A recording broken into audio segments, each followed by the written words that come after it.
Hey everyone, Jen and Adam here, and today we're going to show you how we do our farmers market setup. We've been doing farmers markets for 10 years, and if you're like us, when we first started out, we didn't know how to do a farmers market setup. We kind of had to feel our way. It's evolved over time, but we feel like in year 10, now that we're in year 10, we've nailed it, and we want to share our farmers market setup with you.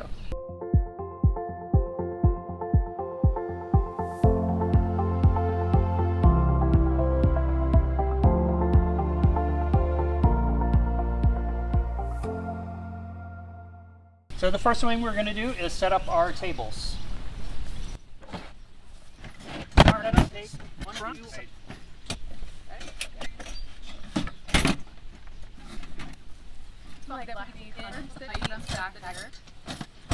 And we also have like a personal goal to see how quickly we can set up the farmers market setup each time we do it. And typically it's usually us by ourselves. Either it's me by myself or Adam by himself, or our farm manager Levi by himself doing the setup for farmers markets. So like Jen mentioned, we recess our tables a couple feet back under our tent. You might see a lot of people butt their tables up right up to the edge of the tent. This gives us a little bit of shade, and also in a busy market, it allows people to get out of the crowd and come underneath the tent and kind of be part of our little setup here. So the next thing, tablecloths. And each table gets its own tablecloth. And we use black tablecloths. When we first started doing farmers market, we used the like red and white check picnic tablecloths. And we have since moved to the black. It just gives it a nice, clean, sleek look. And you know, it's like a blank canvas, and it doesn't detract from the flowers with any other colors that might get in the way of the beauty of the flowers. So it's almost like you're getting, you know, photographers tell you to wear solid neutral tones. The black is a very neutral tone, and it just gives the flowers a chance to show off and look amazing. So, okay.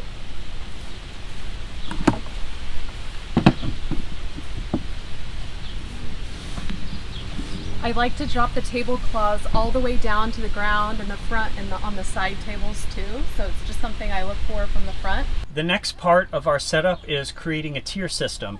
And we've created a simple tier system. We have 2 regular flower buckets. That was dripping a little bit of water all over our tablecloths, but that's the beauty of black. You can't even see it. Nope. So we just put our simple buckets right here, and we have a 1x12, and this one is like just an old painted sign that we use that works really great. And we use the 1x12 because it's nice and light. It's not very heavy like a 2x12 or something would be. And this was just an old piece of reclaimed wood from the farm. You can see that it's not perfect, it's not beautiful, but it is functional for what we need it for, right? Mm-hmm. So you'll notice the 3 tables have rectangle tablecloths.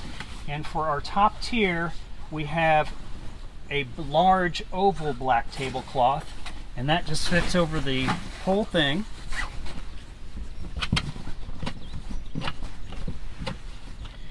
We just kind of drape it in the front.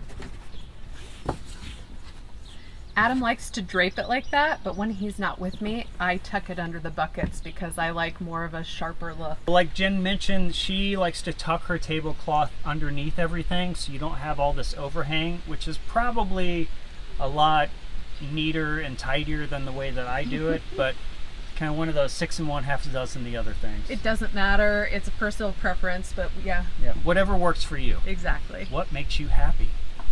Follow your bliss. And this is our simple farmers market setup.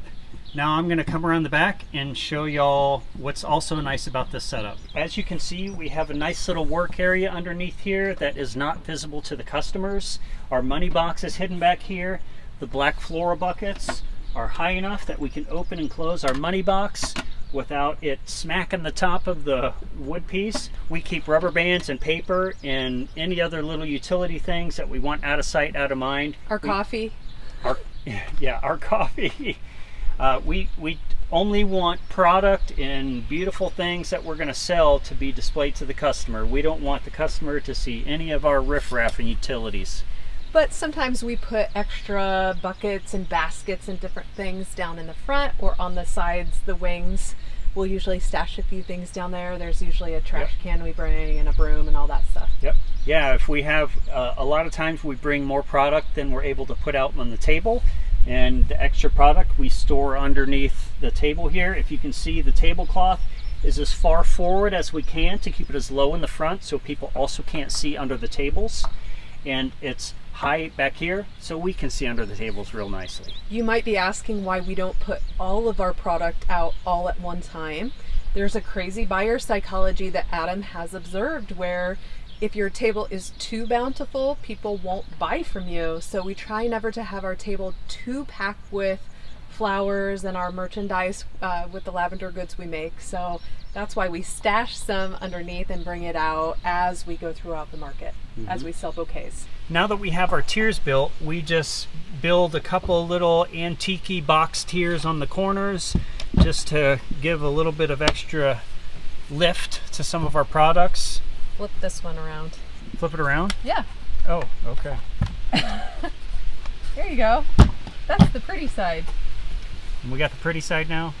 There you go. There we go. But yeah, it just elevates the product a little bit, like the shelf layers that we have, and puts it at a different height, which is good to attract the eye of our customers. And you can see in some of the video footage, we're shooting this at our house because it gives us some time to go over this and not be rushed through it when we're setting up for farmers market. But you'll notice in some of the footage that we're showing here that we actually have a double booth.